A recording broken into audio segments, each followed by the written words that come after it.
What is going on, guys? It is Wrestlelamia here, back with another video. Join us now as we look at this week's edition of Raw, as well as the wildest news stories and rumors you need to know, including Bo Dallas not returning to WWE, as Sting announced his retirement, is a hair versus mask match happening with Dominik versus Rey Mysterio, where was Michael Cole last night, and much more. Be sure to subscribe and hit that notification bell for daily wrestling videos, and follow us on Facebook for exclusive lists, and check out our new website, Wrestlelamia.com. Now, as always, we won't recap the matches, but just look at the good, the bad, and the downright ugly. As always, we start off with the good as number 1, WWE elevating the undercard. There were 2 good opportunities for Raw undercard talents, Ricochet and Bronson Reed, and both men used them to show how ready they are to level up. Last night's Ricochet vs Shinsuke Nakamura and Bronson Reed vs Gunther matches were 24-carat showcases for all 4 men, but the focus was on Ricochet and Bronson as they were presented as future stars. Whilst this isn't the first time either man has had this opportunity, we have a feeling Triple H is intent on following through. Number 2, Jimmy Uso ruins Jay's party. A poor Jey Uso, just when he thinks he's found happiness at his new home on Monday nights, everything falls apart. First, main event Jay discovered his supposed friend Sami Zayn isn't happy with Jay's presence on Raw coming at the absence of Sami's BFF Kevin Owens. As bad as that was, Jimmy Uso showed up to deliver a painful and costly reminder that Jay can't escape him by hopping from SmackDown to Raw. Jimmy cost Jay and Cody the tag titles, and it looks like Jay's problems are only starting. These segments were the type of multi-layered storytelling that fans enjoy and look forward to seeing play out. Number 3, Drew intrigue is getting good. Is Drew McIntyre lying through his teeth when he told Seth Rollins he doesn't need backup? An obvious reference to whatever's going on between Rhea Ripley and the Scottish Warrior. Of course, but Drew is playing the part of an obsessed, self-centered jerk perfectly, providing plenty of subtle signs that while he says one thing, he has evil intentions scurrying around his mind. Number 4, Woman Slobber Knocker. Fans finally got to see what happens when Raquel Rodriguez, Rhea Ripley, Zoe Stark, Shayna Baszler and Nia Jax decide to throw down, a 5-way fight of epic proportions. Although the WWE didn't need Nia Jax to get things rolling, she's done her part and thankfully hasn't potatoed anyone in the ring. Well, just yet. The upcoming 5-way match at Crown Jewel should be a fantastic match and will give Rhea Ripley her biggest test yet as Women's Champion. Number 5, Tegan and Natty challenge for the tag titles. Kudos to Triple H for slowly setting things up for the Women's Tag Team Championship between the new team of Natalya and Tegan Nox and the champs. We can't remember the last time the WWE spent a few weeks to create a new team rather than slapping 2 singles wrestlers together. Natty and Tegan's partnership seems organic, and hopefully they'll do more than make 1 or 2 challenges before fading into the background. A night of excellent build-ups. Last night's Raw felt like all the pieces were positioned on a game board for what looks to be an exciting contest that plays out between now and Crown Jewel. Fans saw the renewal of Jay vs Jimmy Uso, Drew McIntyre showing he's ready to win the World Championship at any cost, and much more. But that was a good. What about the bad? Is number 1, tag titles need some longevity. Now it's time to give the tag titles some longevity. No, we're not asking that the WWE book a ridiculously long reign like the Usos, but that being said, the current revolving door policy of tag team champions isn't working. The biggest problem is that the tag titles have become a prop for forwarding the story of Jey Uso and Cody Rhodes' struggles with the bloodline rather than one to showcase the WWE's tag division. Frequent title changes wouldn't be a problem if the WWE booked them around the idea that the competition is so hot that no one team can hold the belts long. Well, that hasn't been the case, as the tag titles have largely revolved around Kevin Owens and Sami Zayn, Cody and Jay, and the Judgment Day's Finn Balor and Damian Priest. It's time for some new challengers and for the Judgment Day to prove they can hold the belts longer than the proverbial cup of coffee. Number 2, can Trips take the belt off Gunther? Now, Triple H has a problem. Now, we're not referring to his fondness of having an AEW-sized roster and similar lack of time to book them, but here Trips is obsessed with the idea of long title reigns, in this case with Gunther. The ring general has been a great Intercontinental Champion, but it's time to take the belt off him, not only to create a new star from whoever defeats him, and more importantly to see how the big man does without a title around his waist.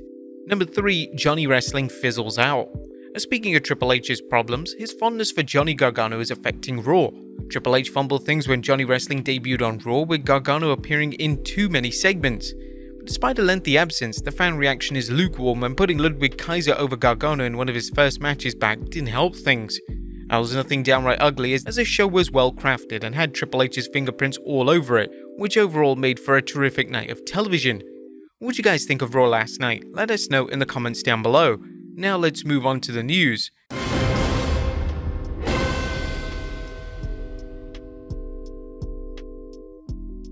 Now, first story looks at Bo Dallas not returning to WWE. There's interesting news concerning Bo Dallas, who returned to the WWE to play Uncle Howdy after Bray Wyatt returned to WWE in 2022. While there have been rumors of the WWE continuing Bray's story by featuring a group of fans nicknamed the Wyatt Six, that may not happen, at least with Bo Dallas. Dave Meltzer commented on the Wrestling Observer Radio that, "I think he's done. The only reason he was ever being used was a favor to Bray Wyatt. It's possible they'll use him, but I don't expect him to be back."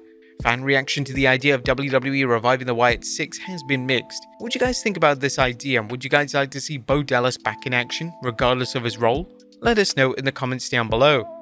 Next up is Sting announcing his retirement. Now there's a news report concerning wrestling legend Sting.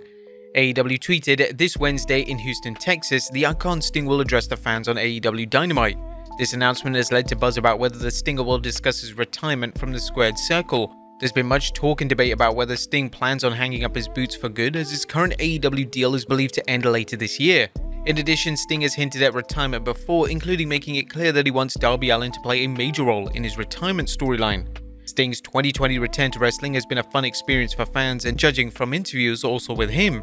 The 64-year-old grappler isn't the wrestler he was 30 years ago, but he's developed a style that works for him and at times slap Father Time right in the face with some daredevil-like stunts. Do you think Sting is nearing retirement? If so, who will he face in his last match? Let us know in the comments down below.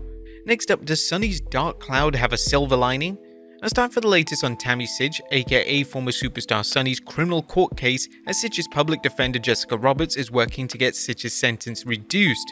As previously reported, she's awaiting sentencing on several charges, including the DUI manslaughter that she took a no-contest plea. Sytch is looking at up to 26 years in prison after she allegedly drove under the influence and struck a car stopping at a red light, killing the elderly driver. Now, things could be dicey for Sytch, as the prosecutor categorized her as a danger to society and is seeking a lengthy sentence. However, NoDQ.com is reporting Sytch's attorney is hopeful she can prevent evidence to justify what is known as a downward departure in Sytch's sentence. The legal maneuver allows a judge to impose a sentence that is less than what Florida law requires in some circumstances. We'll continue following this ongoing story. Next up, a change of plans for Logan Paul. There's Logan Paul wrestling at Crown Jewel. While previous reports suggested the Maverick wouldn't appear at WWE Saudi Arabia PLE, Ringside News is reporting Logan Paul just fought in Manchester, and it looks like WWE changed up their plans for his next match. We're told that it looks like it's moving up to Saudi Arabia, but we won't know till later this week. It appears that Logan Paul will be going to Saudi Arabia after all. Now, we noted that Paul appears to have his sights on Rey Mysterio's United States Championship, as the two will meet face to face on SmackDown. Next up, a hair versus mask happening with Dominik versus Rey. Is Rey Mysterio looking for a hair versus mask match with his wayward son Dominik? During a chat with Ariel Helwani, Mysterio was asked about such a match, answering, "Why not? I would love that. I don't think we've ever seen that here. Imagine him bald. Don't imagine me without the mask, you already know."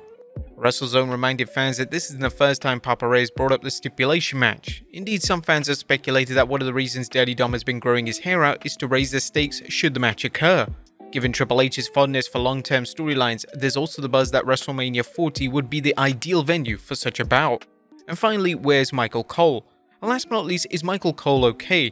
While Cole's absence from Raw season's premiere led to unfounded rumors of a health concern, that's not the case according to Fightful Select Sean Ross Sapp, who tweeted, "Michael Cole had requested time off for a previous obligation a while back, WWE sources tell us." In addition, PW Insider's Mike Johnson reports Cole will be back next week. This is only the third time in a 25+ year career that he's taken off. Simply amazing. But there you have it, folks. I'll look up Raw as well as the wildest news stories and rumors you need to know. Be sure to leave your comments down below, and I'll see you next time with some more wrestling content.